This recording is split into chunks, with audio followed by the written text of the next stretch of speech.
Hey everyone! Today's video will explore the tragic story of Evelyn Gosling, a college professor whose dangerous obsession with her student, Zane Holloway, ended in a heartbreaking crime. This is a story of manipulation, betrayal, and a relationship gone wrong. Stick around as we break down what really happened and how it all unfolded. At the center of this tragic story are two people whose lives became deeply intertwined: Evelyn Gosling, a 34-year-old English professor at Briarcliff Community College, and Zane Holloway, a struggling freshman with dreams of becoming a writer. Evelyn was renowned for her brilliant mind and captivating lectures, while Zane, drawn to her like a moth to a flame, was filled with aspirations of literary success. What began as mentorship gradually twisted into a complex web of manipulation, desire, and ultimately murder. As investigators delved into their relationship, they uncovered a dark tale of exploitation, obsession, twisted fantasies, and deadly desperation. Evelyn's journey to Briarcliff was marked by academic excellence and personal turmoil. Born to wealthy parents in Boston, Evelyn showed signs of exceptional intelligence from an early age. Her father, a stern investment banker, and her mother, a socialite with a love for cocktails, provided Evelyn with every material advantage, but little emotional support. To escape the cold reality of her home life, Evelyn buried herself in books, using her intellect as a shield. She excelled academically, skipping 2 grades and entering Harvard, where she discovered her passion for English literature and her talent for captivating audiences. After earning her Ph.D. at Yale, Evelyn seemed destined for a prestigious position at an Ivy League institution. However, a scandal involving an affair with her married thesis advisor derailed those plans. The whispered judgments and thinly veiled rejections of the academic community drove Evelyn to seek refuge in the small town of Briarcliff. At Briarcliff Community College, she quickly established herself as a rising star. Her lectures on Renaissance literature and modern poetry attracted students from other departments, and her innovative teaching methods earned her admiration from both colleagues and students. Dr. Gosling appeared to be the epitome of success: brilliant, beautiful, and dedicated to her craft, but beneath her polished exterior was a woman haunted by her past and driven by an insatiable need for validation. Her relationships were often intense but short-lived, leaving her feeling empty and misunderstood. She craved the adoration of her students, basking in their admiration and subtly encouraging their dependence on her guidance. A psychological evaluation conducted after her arrest would later reveal a complex personality disorder characterized by narcissistic traits and a deep-seated fear of abandonment. It was this dangerous cocktail of intelligence, charisma, and unresolved emotional issues that set the stage for her fateful encounter with Zane Holloway. In him, Evelyn saw not just another student to mold, but a chance to reclaim the youth and passion she felt slipping away. Zane Holloway's path to Briarcliff Community College was far from typical. Born in a working-class neighborhood, Zane was the youngest of 4 children in a family that struggled to make ends meet. His father, a construction worker, spent long hours on job sites, while his mother juggled multiple part-time jobs to keep food on the table. From an early age, Zane found solace in books. While his siblings excelled in sports and practical skills, Zane was the dreamer of the family. He was often found scribbling stories in tattered notebooks, or lost in the pages of worn paperbacks borrowed from the local library. His high school years were marked by academic inconsistency. Zane excelled in subjects that ignited his imagination, like English and history, but struggled with the rigid disciplines of math and science. His guidance counselor, Ms. Ramirez, recalled that Zane had a spark of genius in writing, but he lacked the discipline and confidence to fully realize his potential. Despite his natural talent, Zane's grades were mediocre, and his SAT scores fell short of his aspirations. The rejection letters from his dream colleges were a bitter disappointment. Beneath Zane's artistic temperament was a young man wrestling with self-doubt and a deep need for validation. This mix of raw talent, emotional vulnerability, and a burning desire to prove himself made Zane the perfect target for Evelyn Gosling's manipulation. To Zane, Evelyn was more than just a mentor. She was a gateway to the intellectual and artistic world he longed to be part of. As the fall semester began, Zane had no idea that his pursuit of literary greatness would lead him down a dark path filled with ethical compromises, emotional entanglement, and ultimately a tragic end at the shores of Lake Briarcliff. The first day of advanced composition class marked a turning point for both Evelyn and Zane, though neither could foresee the tragic path their lives would take. Evelyn, impeccably dressed in a tailored blazer and pencil skirt, commanded the room with her presence. As she scanned the sea of fresh faces, her eyes briefly rested on Zane, who was hunched over in the back row, nervously fiddling with his pen. As Evelyn began her introductory lecture on the power of narrative, Zane found himself completely captivated. Her words seemed to resonate with him on a deep level, rekindling a passion he had long kept buried. When she asked the class to share their favorite authors, Zane surprised himself by raising his hand. His voice trembled slightly as he spoke of his admiration for James Baldwin, earning an approving nod from Evelyn. After class, Evelyn approached Zane, impressed by his insight. She encouraged him to consider submitting his work to the college literary magazine. Flushed with pride, Zane stammered his thanks. This brief interaction planted the seeds of what would become a dangerous obsession for both of them. In the weeks that followed, Zane became a regular at Evelyn's office hours. What began as simple discussions about assignments gradually deepened into conversations about literature, life, and Zane's aspirations. Evelyn, recognizing Zane's raw talent and vulnerability, began to subtly shape their interactions. She would lean in closely when reviewing his work, her perfume lingering in the air. Her feedback was a careful balance of praise and criticism, designed to keep Zane constantly seeking her approval. She shared personal anecdotes, creating an illusion of intimacy that blurred the lines of their student-teacher relationship. Zane's classmate, Amelia, later recounted to investigators, "We all noticed how Dr. Gosling treated Zane differently. At first we were just jealous of the attention, but looking back, there was something off about it." As midterms approached, Zane found himself struggling in his other classes, the pressure to maintain his scholarship weighing heavily on him. Sensing his distress, Evelyn made her first overt move. After an especially long office meeting, she placed her hand on Zane's arm and spoke softly. "I see so much potential in you, Zane. I'd hate to see it go to waste because of a few difficult classes. Perhaps we could work out an arrangement to ensure your success."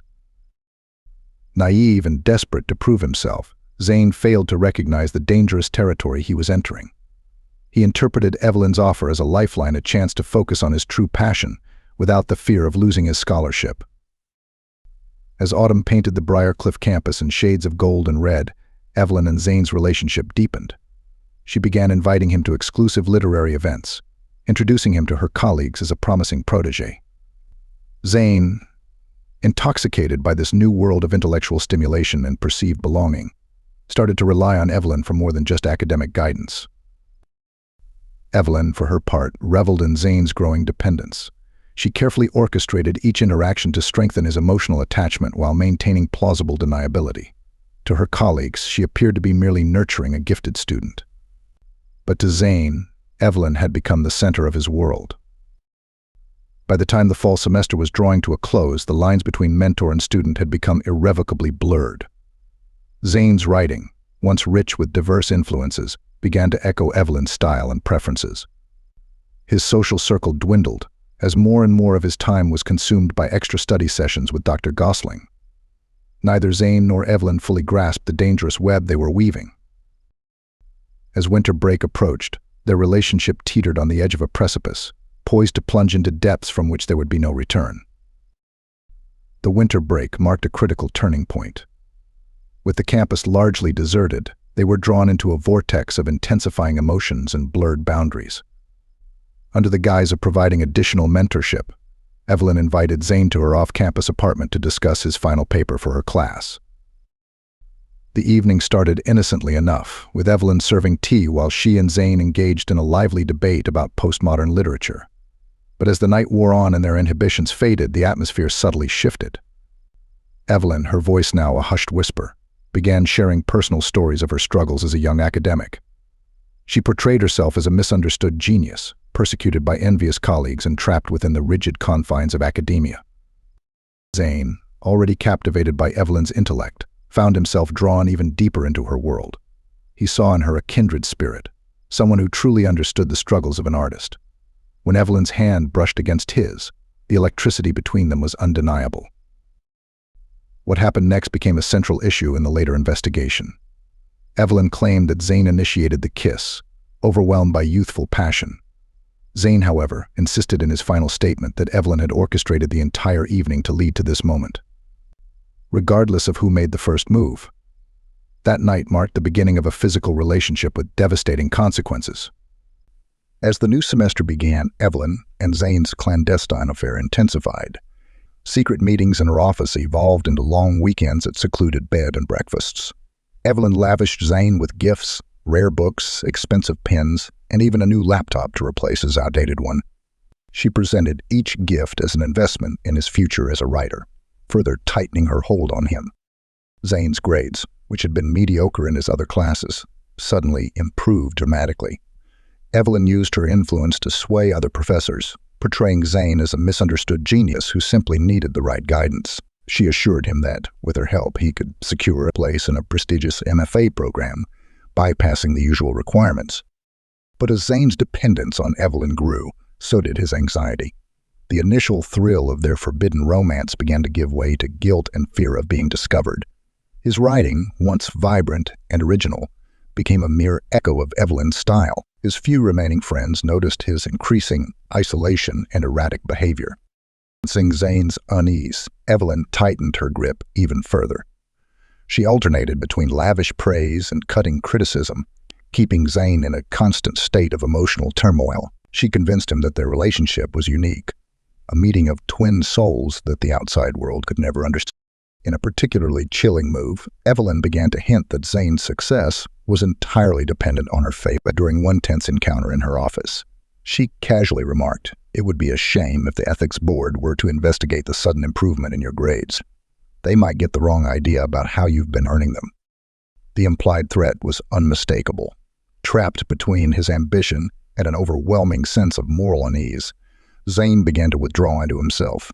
His journal entries from this period, later recovered by investigators, reveal a young man in deep emotional turmoil. February 15th. I don't know who I am anymore. Everything I've achieved feels tainted, but how can something so wrong feel so necessary? March 3rd, A says she's the only one who truly understands me. Maybe she's right. The thought of losing her terrifies me more than anything. The spring blossomed on the Briarcliff campus. The web of lies and manipulation tightened around Zane, making it difficult for him to recall what his life was like before Evelyn.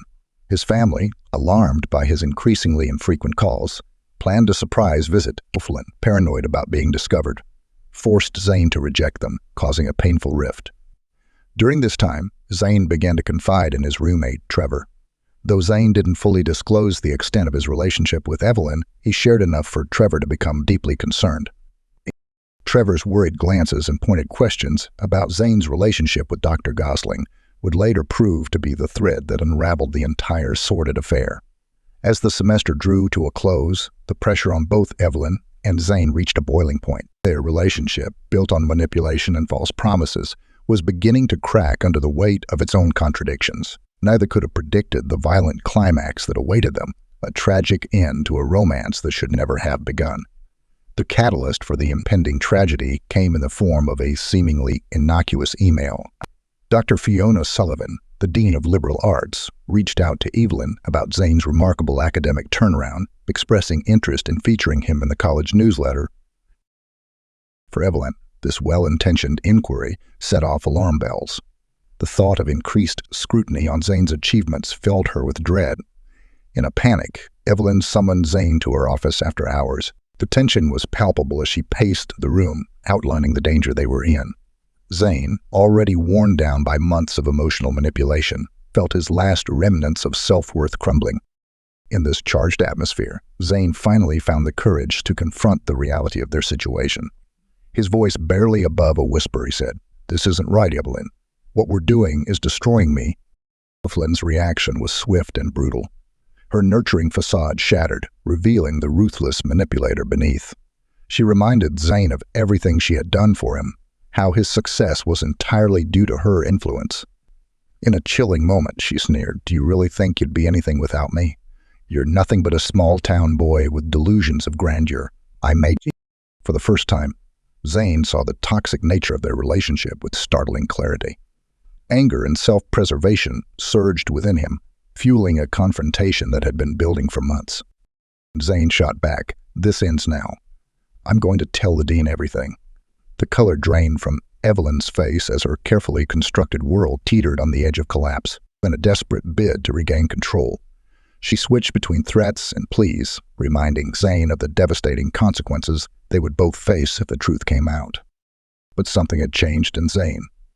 The fog of infatuation and manipulation had lifted, revealing the harsh reality of his situation. As he turned to leave, his hand on the doorknob, Evelyn's voice, now cold as ice, stopped him. "If you walk out that door, I'll make sure you never ride again." Zane paused, the weight of her words hanging in the air. Then, without looking back, he walked out, leaving Evelyn alone with the ruins of her twisted fantasy. The following days were a blur for both Zane and Evelyn.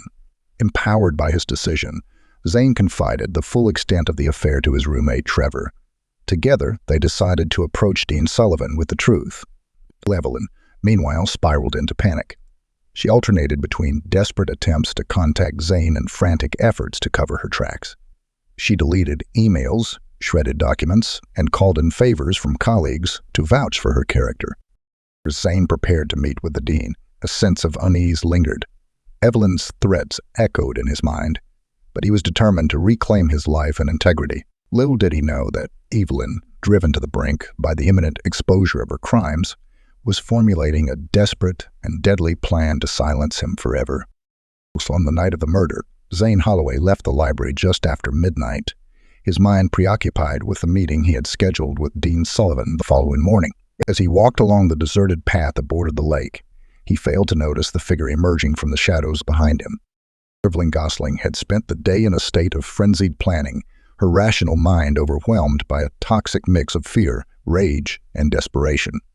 In her distorted reality, silencing Zane had become the only way to preserve the life she had built. She had waited for hours, watching the library entrance, a large rock clutched in her trembling hands. As Zane approached a secluded bend in the path, Evelyn made her move. The first blow caught Zane by surprise, sending him stumbling forward. He turned, shock and betrayal etched on his face as he recognized his attacker. "Evelyn, I trusted you," he gasped. But Evelyn was beyond reason. With a strength born of desperation, she struck again and again, her hand wielding the rock with ruthless determination. Zane's attempts to defend himself were weakened by his reluctance to hurt the woman he had once admired and loved. In the aftermath of her violent act, Evelyn stood frozen, the reality of what she had done crashing over her like a wave. The fog seemed to close in, muffling the sound of Zane's body as it slid down the embankment into the dark waters of the lake. With mechanical efficiency, Evelyn began to cover her tracks. She gathered Zane's scattered belongings, wiping them clean of fingerprints before tossing them into the water. She scoured the area for any evidence that might link her to the scene. As the first light of dawn began to break through the mist, Evelyn made her way back to her apartment, her clothes sodden. Over the next few days, she attempted to maintain a facade of normalcy. She taught her classes, attended faculty meetings, all while battling the internal chaos of guilt and fear. When Zane was reported missing, she feigned concern, even joining search parties organized by the college. But the weight of her actions took its toll. Colleagues noticed her distracted demeanor and uncharacteristic nervousness. A psychology professor who had known Evelyn for years later recalled, there was a wildness in her eyes, a tension in her movements. It was as if she was constantly on the verge of flight. Evelyn's carefully constructed alibi began to unravel almost immediately. The rock Evelyn had used as a weapon, hastily discarded in a dumpster behind her apartment building, was discovered by a maintenance worker. Security camera footage placed her car near the lake on the night of Zane's disappearance, contradicting her claim of being home all night. As the investigation intensified, Evelyn's paranoia reached new heights. Convinced that everyone knew her secret, she spiraled into panic. In a frantic attempt to escape, she hastily packed a bag and withdrew large sums of cash from her bank account. This erratic behavior ultimately led to her undoing. Zane's body, weighed down by rocks, was discovered by a group of students on a weekend fishing trip. The grim discovery sent shockwaves through the Briarcliff community, marking the beginning of the end for Evelyn Gosling. The discovery of Zane Holloway's body transformed the missing person case into a full-blown homicide investigation. Detective Samantha Reeves, a veteran of the Briarcliff Police Department, took charge of the case. Her first steps were to secure the crime scene and order a comprehensive forensic analysis of the area surrounding Lake Briarcliff. The autopsy revealed that Zane had died from blunt force trauma to the head, with drowning as a secondary cause of death. The medical examiner noted defensive wounds on Zane's arms, indicating he had tried to protect himself from his attacker. As news of the murder spread, the idyllic campus of Briarcliff Community College became a hotbed of speculation and fear. Students whispered in hallways, casting suspicious glances at their peers and professors. The administration, desperate to control the narrative, held press conferences assuring parents and the community that this was an isolated incident. Detective Reeves and her team began the painstaking process of interviewing Zane's friends, family, and associates. During these initial interviews, Zane's roommate Trevor Lawson provided the first crucial lead. Trevor revealed Zane's troubled relationship with Professor Gosling, including vague references to an arrangement that had left Zane increasingly distressed in the weeks leading up to his disappearance. This information led investigators to take a closer look at Evelyn Gosling. On the surface, she appeared to be a grieving mentor distraught over the loss of a promising student. However, as detectives dug deeper, inconsistencies in her story began to emerge. A breakthrough came when forensic analysts discovered traces of soil on the rock used to attack Zane that matched samples from Evelyn's garden. This damning evidence, combined with the mounting circumstantial case against her, painted a clear picture of Evelyn's guilt. The net around her tightened, and the woman who had once seemed untouchable was now the prime suspect in a brutal murder investigation. Additionally, security footage from a gas station near Lake Briarcliff showed Evelyn's car in the area on the night of the murder, further contradicting her alibi. As the evidence mounted, Evelyn's colleagues began to come forward with their own observations. A professor from the psychology department recalled a disturbing conversation with Evelyn just days before Zane's disappearance. She seemed agitated, he told investigators. She kept talking about how she couldn't let everything she'd worked for be destroyed by a misunderstanding.